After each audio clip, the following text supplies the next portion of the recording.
अस्सलाम वालेकुम viewers, welcome to my channel. कैसे हैं आप सब? उम्मीद है आप सब खैरियत से होंगे। आज आपके लिए बहुत ही मजेदार से पुलाव की रेसिपी लेकर हाजिर हुई हूँ, जिसका नाम है पोटली पुलाव। तो इस मजेदार सी रेसिपी को जानने के लिए वीडियो को एंड तक देखिएगा।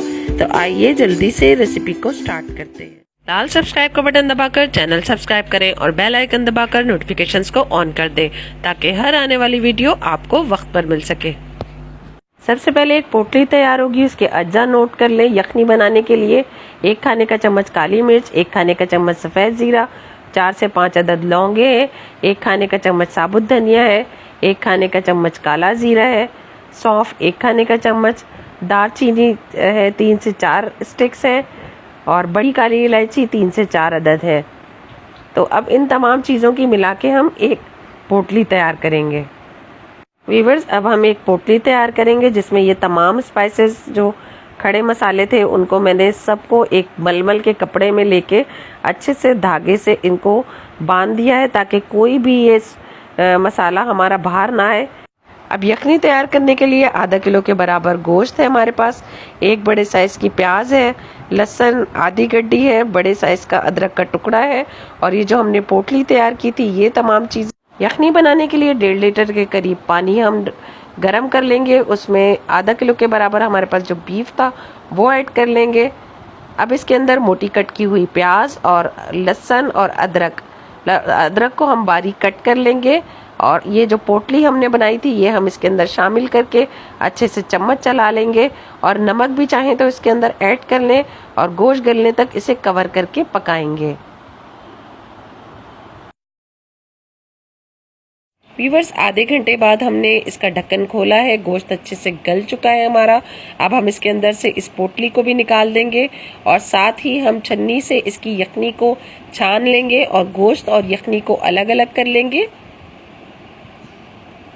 व्यूवर्स, अब हम पुलाव की तैयारी कर लेते हैं। 1 बड़े साइज की प्याज को बारीक कट कर लिया है, 6 से 7 हरी मिर्चें कूट ली हैं, 2-3 खाने के चम्मच है दही, 1 बड़ा खाने का चम्मच अदरक लहसुन है, आधी गड्डी पुदीने की है, 1 किलो चावल को मैंने धो के अच्छे से भिगो लिया है। साथ ही ये गोश्त है जिसकी मैंने यखनी तैयार की थी, इसमें से ये अदरक के टुकड़े मैं निकाल दूंगी और इस गोश्त की यखनी मैंने अभी आपके सामने तैयार की थी। यखनी को अलग कर लिया है, गोश्त को अलग कर लिया है। 1 कप के बराबर हमारे पास ऑयल है। तो ये तमाम चीजें। व्यूवर्स, एक कढ़ाई में ऑयल अच्छे से गर्म करके इसमें बारीक कटी हुई प्याज शामिल कर लेंगे। प्याज को डार्क ब्राउन कलर आने तक हम प्याज का गोल्डन ब्राउन कलर आ चुका है। अब हम इसके अंदर हस्बे ज़रूरत पानी ऐड कर लेंगे। इस पानी को ऐड करने के बाद बहुत ही प्यारा सा सुनहरा सा कलर निकल आ रहा है, जो कि हमारे पुलाव में भी यही कलर आएगा। जितनी डार्क ब्राउन कलर प्याज का होगा उतना ही अच्छा सा कलर हमारे पुलाव का आएगा।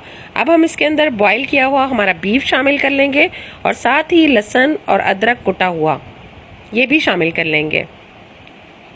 3 से 4 खाने के चम्मच जो हमने दही ली थी वो भी हम ऐड कर लेंगे इसके अंदर। अब हम इसके अंदर कुटी हुई हरी मिर्च शामिल कर लेंगे और इस गोश्त को अच्छे से भूनेंगे जब तक इसका ऑयल ऊपर आना आ जाए और अच्छे से ये गोश्त भुन ना जाए। जब हम गोश्त भुन जाएगा तब हम इसके अंदर यखनी का पानी ऐड करेंगे। व्यूअर्स, गोश्त अच्छे से भुन गया है और ऑयल भी ऊपर आ चुका है। अब हम इसके अंदर यखनी ऐड कर लेंगे जो हमने गोश्त के साथ यखनी बना के रखी थी। साथ ही चावल जो भीगे हुए थे वो भी शामिल कर लेंगे और अच्छे से चम्मच चला लेंगे। पानी हमारा थोड़ा कम है तो हम इसके अंदर मजीद थोड़ा पानी ऐड करेंगे। यखनी का पानी थोड़ा कम था तो पानी हम और ऐड कर सकते हैं इसके अंदर। अब नमक शामिल कर लेंगे। नमक शामिल करके चम्मच चलाएंगे। नमक थोड़ा तेज ही होना चाहिए पानी के अंदर, तो चावल के अंदर नमक बराबर होगा। व्यूअर्स, ये देखिए पानी हमारा हल्का हल्का खुश्क हो चुका है। अब हम इसके अंदर सिरका ऐड कर लेंगे 2 खाने के चम्मच। इससे चावल बहुत खिले खिले बनते हैं। साथ ही पुदीना और हरी मिर्चें भी शामिल कर लेंगे। चावल का पानी जब ज्यादातर खुश्क हो जाए और बहुत कम नमी नमी सी रहने लगे तो हम इसको कवर करके दम देंगे, बिल्कुल इसी तरीके से जैसे पानी इन चावलों का अच्छा खासा खुश्क हो चुका है। अब इसको कवर कर लेंगे तकरीबन 15 मिनट तक।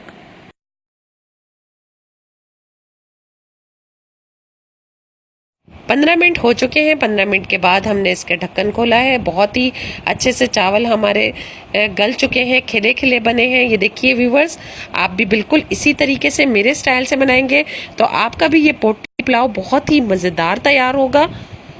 अब मैं इसे प्लेट में निकाल के सर्व कर लूँगी। बहुत ही मज़ेदार और गर्मा गर्म पोटली पुलाव सलाद और रायते के साथ सर्व करें।